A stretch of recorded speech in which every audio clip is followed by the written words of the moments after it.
Shalom e bem-vindos de volta ao Israel com a Aline. Hoje estamos na cidade bíblica de Siló, a primeira capital das 12 tribos de Israel, onde ficava o tabernáculo e a Arca da Aliança, e é um local extremamente importante também nos dias de hoje, porque aqui se encontram as vacas vermelhas, as novilhas preparadas para sacrifício, e elas têm conexão com a construção do terceiro templo de Jerusalém. Então, se vocês estão preparados, vamos começar.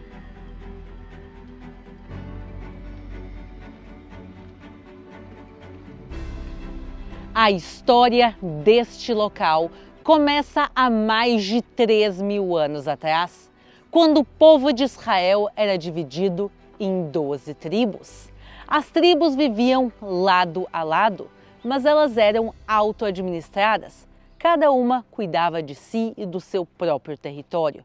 Mas havia uma coisa, ou melhor dizendo, um local que unia a todas as 12 tribos, que era Shiló e mais especificamente o tabernáculo que ficava aqui. Esta é a primeira capital do povo de Israel e por isso nós vamos agora juntos entrar e conhecer a história das 12 tribos como ela realmente era há 3.000 anos.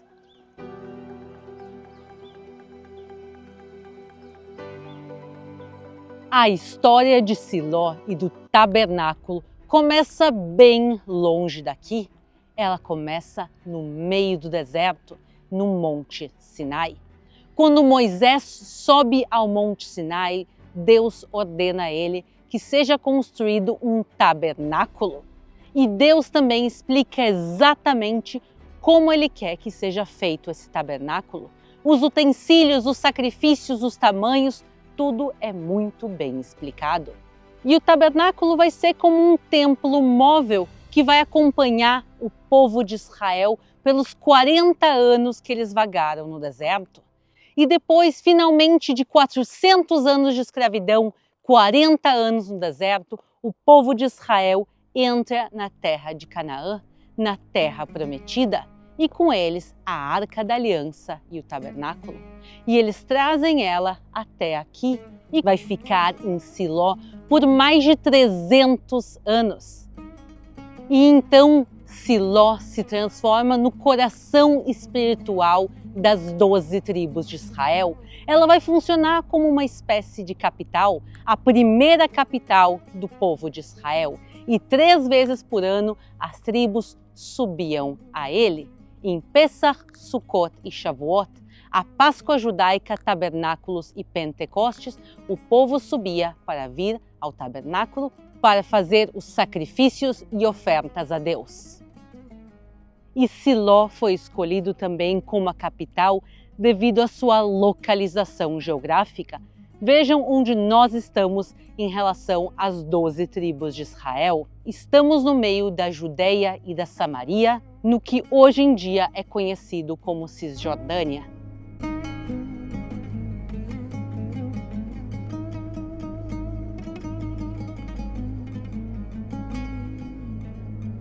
Siló hoje em dia é um parque arqueológico e nós estamos agora chegando no centro de visitantes que também funciona como um pequeno museu.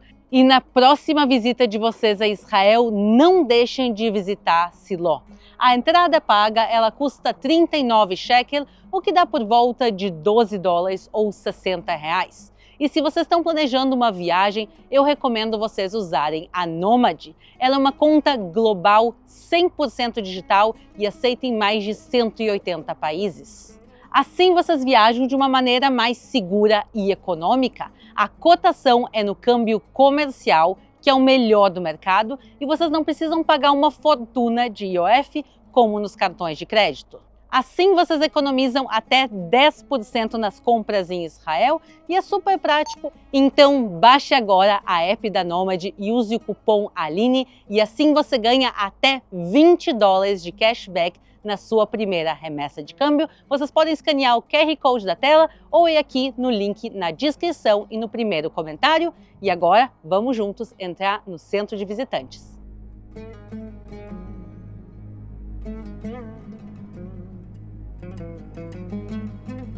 E aqui no centro de visitantes tem um mini cinema onde a gente pode ver um filme com a história completa de Siló. Ele dura por volta de 10 minutos e realmente vale a pena sentar e ver tudo isso.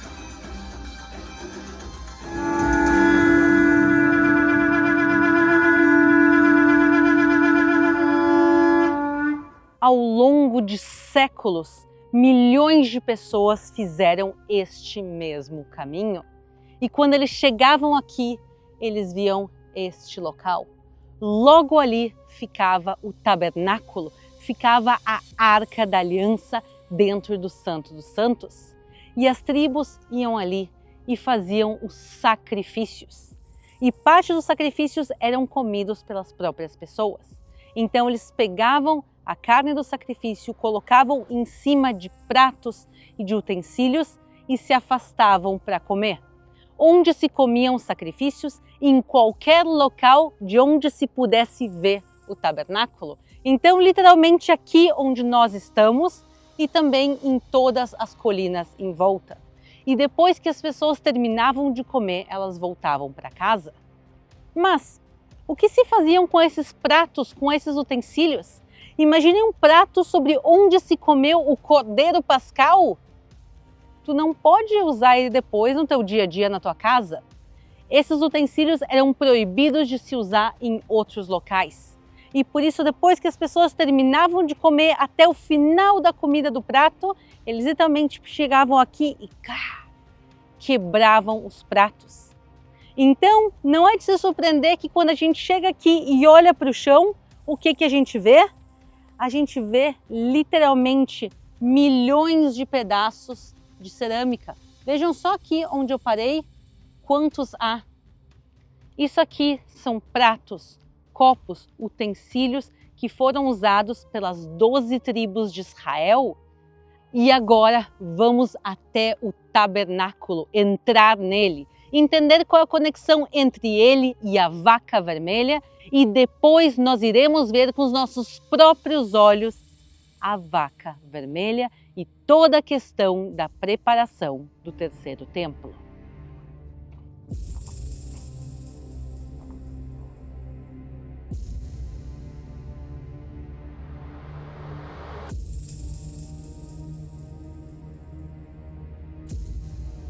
Estas pedras todas, elas marcam o limite do tabernáculo. Quer dizer, no momento que a gente está agora pisando sobre elas, nós estamos agora no complexo do tabernáculo. Venham comigo. Quando a gente entra aqui, a primeira coisa que me chama a atenção é realmente a quantidade de cerâmicas que há aqui. Por mais que já tenham sido feitas muitas escavações arqueológicas, tem aqui ainda uma quantidade gigantesca de cerâmica e coisas a serem descobertas.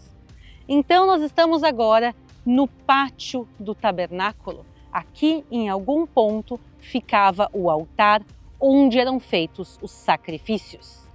E o Santo dos Santos, ele ficava logo aqui. Então aqui ficava a parte principal e atrás do véu, atrás da cortina, ficava a Arca da Aliança. Chegamos 3.000 anos atrasados porque o tabernáculo foi destruído pelos filisteus. Mas se a gente chegasse naquela época aqui, neste local ficava a Arca da Aliança. As tábuas da lei, o cajado de Arão e o maná ficavam a poucos metros de onde nós estamos. Mas o que tudo isso tem a ver com uma vaca vermelha? Quando Deus passa as instruções a Moisés sobre o tabernáculo, ele também passa instruções precisas no livro de Levítico como deveria ser feita a purificação do tabernáculo, dos sacerdotes e do povo de Israel, está tudo muito bem explicado. E a purificação mais importante, ela deveria ser feita usando uma vaca vermelha, como podemos ler neste versículo. O Senhor disse a Moisés e a Arão: este é o estatuto da lei que o Senhor ordenou. Diga aos filhos de Israel que tragam uma novilha vermelha, perfeita, sem defeito, que não tenha ainda levado jugo. Entreguem essa novilha ao sacerdote Eleazar. Este a levará para fora do arraial e será imolada diante dele. À vista do sacerdote, a novilha será queimada. O couro, a carne, o sangue e o excremento, tudo será queimado. E o sacerdote, pegando um pedaço de madeira de cedro, isopo e pano de carmesim, os lançará no meio do fogo que queima a novilha. Um homem que esteja puro ajuntará a cinza da novilha e a depositará fora do arraial, num lugar puro. E ela será guardada para a congregação dos filhos de Israel, para a água purificadora. É oferta pelo pecado. Isto será por estatuto perpétuo dos filhos de Israel e aos estrangeiros que no meio deles habitam. O sacrifício da vaca vermelha, da novilha vermelha, não era feito aqui no altar, no centro do tabernáculo, e sim ao lado dele. Ao lado do tabernáculo era montado um local especial, onde esse animal era sacrificado e queimado, até sobrarem somente cinzas. E essas cinzas, misturadas com água e com um ramo de isopo, era usado para purificar o tabernáculo, os seus utensílios, os sacerdotes, as 12 tribos de Israel e também os estrangeiros. Quer dizer, há uma relação muito clara com a vaca vermelha, com o povo de Israel e também com as nações do mundo. Os sacrifícios eram feitos aqui no tabernáculo, também no primeiro e no segundo templo, mas tudo mudou com a destruição do templo pelos romanos. E desde então o povo de Israel não fez mais nenhum sacrifício, nem das novilhas vermelhas e nem de nenhum outro animal. Mas nós estamos vivendo em tempos especiais, porque depois de 2000 anos, pela primeira vez, chegaram a Israel novilhas vermelhas. Chegaram, pessoal, literalmente foram trazidas de avião a Israel numa grande operação. E agora elas estão aonde? Aqui em Siló, ao lado do local do tabernáculo. Quer dizer, há 3000 anos atrás haviam aqui novilhas vermelhas e elas desapareceram. E agora elas estão de volta a poucos metros de onde nós estamos e nós vamos poder ver com os nossos próprios olhos tudo isso e entender o que realmente está acontecendo aqui em Israel.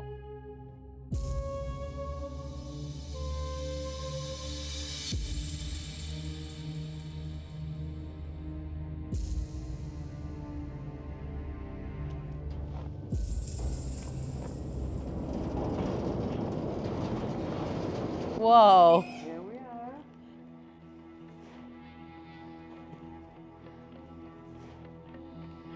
Uau, que incrível! Chegamos agora, finalmente estamos vendo as novilhas vermelhas e a Moriá veio especialmente hoje aqui para nos mostrar as novilhas vermelhas e então nos conta quem tu é, primeira coisa. My name is Moriá and I grew up here in Shiloh since I was 1 year old. My parents came here in 1978 when this area was empty. And I grew up here all my life. And today I'm privileged to work here and to guide tours, and I'm actually in charge of the guiding and the contact. Yes, they're a bit hungry today. Ela disse que elas estão com fome, então depois eu vou pedir para mim também alimentar elas. And we're very excited that here in the city of the Tabernacle, where Samuel has been, where Hannah prayed, where the Holy Ark was, today we have here real kosher red heifers. This is something that people we're looking for and dreaming of thousands of years. And this is the first time that we actually have here in Shiloh 5 kosher red heifers. Que realmente é um acontecimento histórico. A gente está falando de 2000 anos que o povo de Israel não sacrificou uma vaca vermelha. Mas o que essas vacas, essas novilhas vermelhas têm de tão especial? Se a gente viajar em diferentes lugares do mundo, a gente vai ver vacas avermelhadas. Nosso próprio cameraman, o Mochi, ele nos falou no caminho para cá, aqui na Argentina, onde ele cresceu, tinham muitas vacas vermelhas por aí. Então, por que essas vacas são tão especiais a ponto de serem trazidas de avião a Israel? Quando a gente fala das novilhas vermelhas, a Bíblia nos dá regras muito claras de como elas precisam ser para ser consideradas puras e perfeitas para o sacrifício. Mas quais são as condições para essas vacas serem consideradas perfeitas segundo a própria Bíblia? Primeiro, elas têm que ser completamente vermelhas. Quando a gente fala de vermelho, pessoal, não é vermelho cor de ketchup, e sim é esse tom de marrom avermelhado. E elas não podem ter pelos de outras cores. Há vacas vermelhas em muitos lugares do mundo, mas elas não são 100% vermelhas. Além disso, elas têm que ser perfeitas, elas não podem ter nenhuma ferida, nenhum defeito. Por exemplo, a grande maioria, praticamente todas as vacas do mundo, quando nascem, se colocam nas orelhas aqueles marcadores. E no momento que se fura a orelha da vaca, ela já não é mais considerada perfeita. E claro, as vacas vermelhas, elas são fêmeas e também elas não podem ter sido usadas para nenhum tipo de trabalho. Por exemplo, não se pode ter colocado carga sobre elas. E por anos e anos se procurou em Israel novilhas vermelhas, se foram a diferentes agricultores, criadores de gado e nada. Sempre que eles achavam uma vaca que diziam, essa talvez seja novilha vermelha, eles olhavam e diziam, olha, tem essa imperfeição, tem esse problema, tem isso, tem aquilo, e não se cumpriam as condições.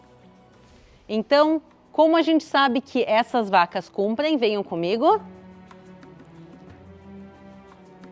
Essas vacas, elas são o que se chamam Angus vermelho americano. Elas são literalmente vacas americanas. Pessoas aqui de Israel ouviram falar dessa espécie de vaca nos Estados Unidos e eles foram aos Estados Unidos e começaram a passar em diferentes locais de criação de gado. Mas cada vez que eles chegavam, eles também viam que as vacas, por mais que parecessem vermelhas, elas não se encaixavam com a descrição bíblica da novilha vermelha. Mas eles não perderam as esperanças e continuaram indo, buscando e procurando. E um dia chega uma pessoa e diz, olha, tem uma tal fazenda onde eles criam justamente esse tipo de gado que vocês estão procurando. E elas são conhecidas por serem as melhores vacas de todas. Elas inclusive ganham seguidamente prêmios pela qualidade das suas vacas. E essas pessoas vão até essa fazenda e quando eles chegam, eles falam com o dono da fazenda e dizem, olha, pode parecer um pouco estranho o que a gente vai te dizer. Nós viemos especialmente de Jerusalém, porque nós estamos buscando as novilhas vermelhas para levar elas para Israel.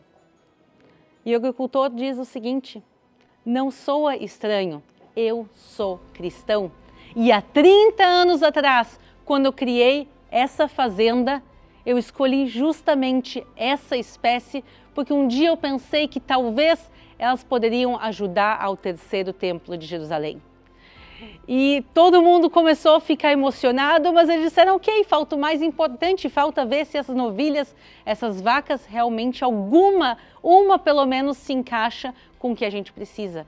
E eles começam aí e eles encontram, não uma, mas sim 3 novilhas vermelhas com todo o pelo vermelho, perfeitas. Mas tem um problema dos marcadores da orelha. Mas o rapaz diz, olha... Pois é, o rapaz diz, olha, o que aconteceu é que nós estamos no final do período da corona e o funcionário que é encarregado de vir aqui na fazenda e furar as orelhas e colocar os marcadores, ele não veio. E todas as novas novilhas não tiveram as suas orelhas furadas. E aí eles encontram as 3 primeiras novilhas vermelhas. E aí, sabendo que sim é possível encontrar, eles seguiram nesse projeto e encontraram mais 2, totalizando 5 novilhas vermelhas. Mas agora tem o trabalho de trazer elas a Israel. E quando eles vão começar todo o procedimento burocrático, eles descobrem que existe uma lei em Israel que proíbe trazer gado vivo a Israel desde os Estados Unidos. E eles começam a buscar uma solução e o Ministério da Agricultura de Israel diz: não é possível trazê-las. Exceto se essas vacas forem animais de estimação.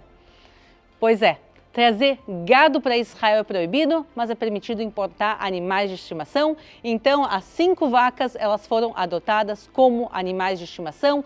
Se organizou toda a papelada. Então, eles criaram compartimentos especiais com sinalização que as vacas eram animais de estimação, organizaram toda a papelada e colocaram as vacas no compartimento de carga de um avião que estava vindo dos Estados Unidos para Israel. As vacas voaram e apesar de todo o medo que acontecesse alguma coisa durante essa viagem, as vacas chegaram perfeitamente intactas, chegaram a Israel, passaram um período obrigatório de quarentena e depois de um tempo elas foram trazidas aqui a Siló. Bom, a Moriá disse que as vacas já estão ficando brabas de tanta fome, então eu vou pegar agora e ter o privilégio de poder alimentar elas. E também eu acho que é uma experiência que eu nunca tive nessa vida.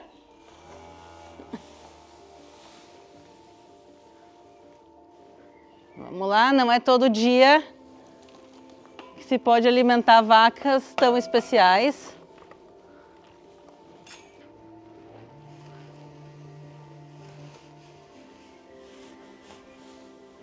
E do outro lado também ela disse para colocar, então vamos lá.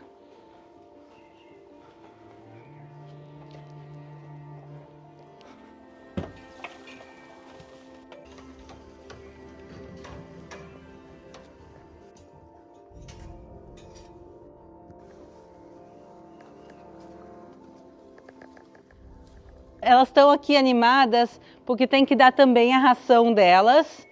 E me disseram que elas adoram essa ração. Então vamos dar também aqui para elas.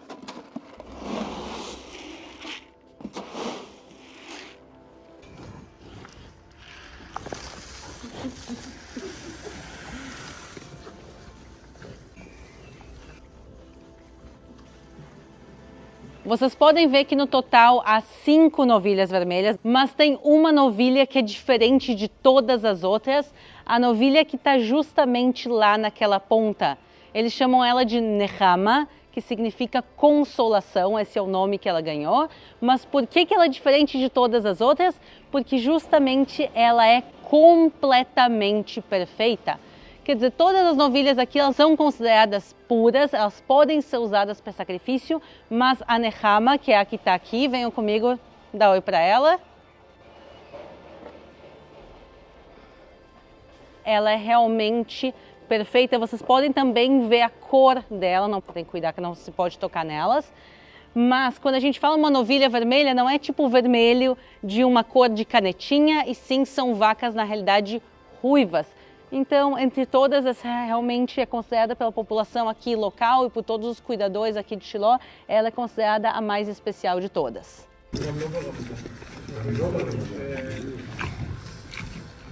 Mas eu imagino que muitos de vocês estejam se perguntando qual a real conexão destas novilhas vermelhas com a construção do terceiro templo de Jerusalém.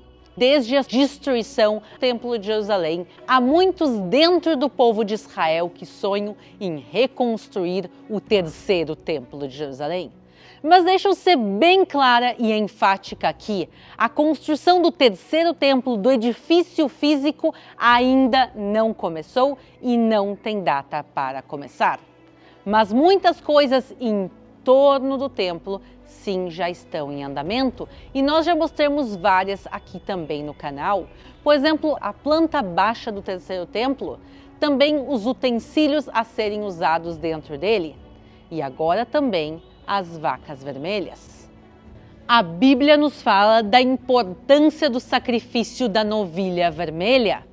Esse sacrifício era queimado e as cinzas eram misturadas com água e isopo, e então era lançado para usar-se para purificação, principalmente purificação de mortos.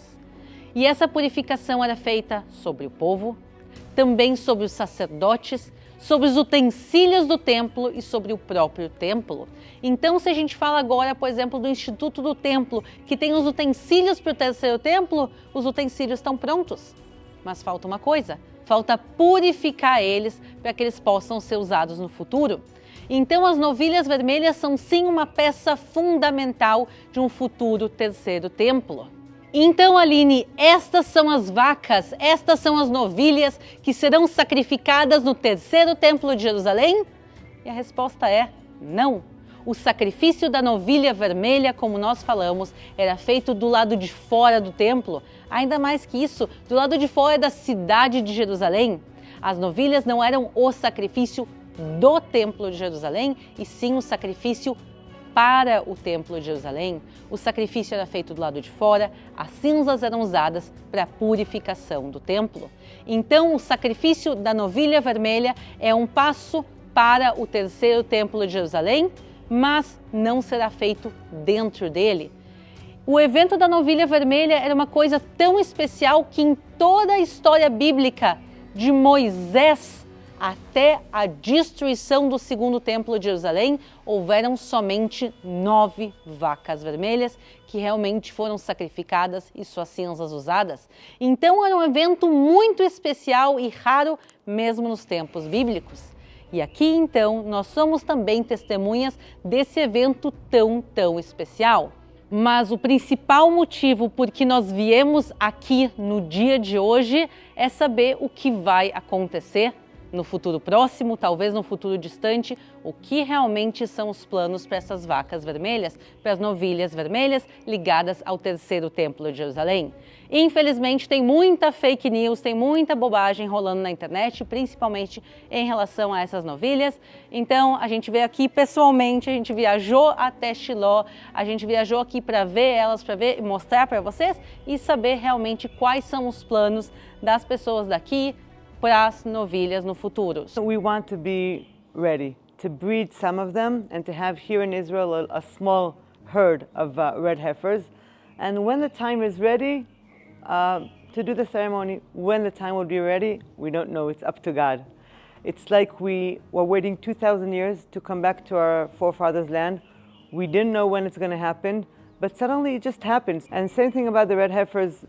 We have this happened. We have the red heifers now here in Shiloh.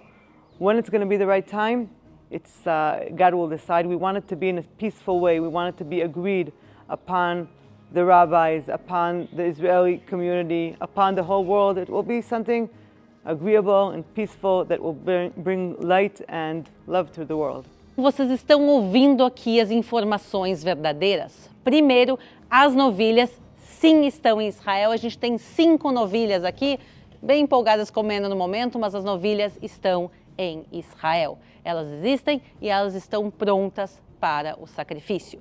Mas ainda não há nenhuma data prevista para isso, porque para isso acontecer, como a Moriá muito bem diz, é no tempo de Deus. Tem muitas coisas também que vão ter que ser feitas, vai ter que se chegar a acordos também, não só dentro de Israel, mas do mundo, para que isso possa ou não acontecer. Então, sim, eles vão criar aqui um pequeno rebanho de novilhas vermelhas. Elas, no momento, e até nova ordem, vão seguir aqui em Siló, e eles estão construindo aqui um centro de visitantes para que não só Israel, mas para que o mundo todo possa vir aqui e ver elas com os próprios olhos. Essa é uma história que começou em Jerusalém, foi até o Texas, até lá para buscar essas novilhas, trazerem elas de avião, para elas chegarem aqui em Siló, e realmente o futuro está nas mãos de Deus, mas é maravilhoso poder ver aqui e ver a história sendo escrita.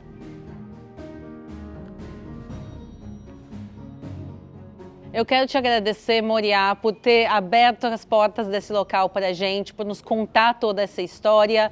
E eu espero que vocês tenham gostado também do dia de hoje. You're very welcome to come, see these amazing cows and be part of this whole thing that's starting in the world. To visit ancient Shiloh, which is an amazing place where I grew up in, and we're waiting for you. Então, pessoal, as portas de Tell Shiloh estão abertas para vocês. Um beijo, obrigado por terem assistido e a gente se vê na próxima.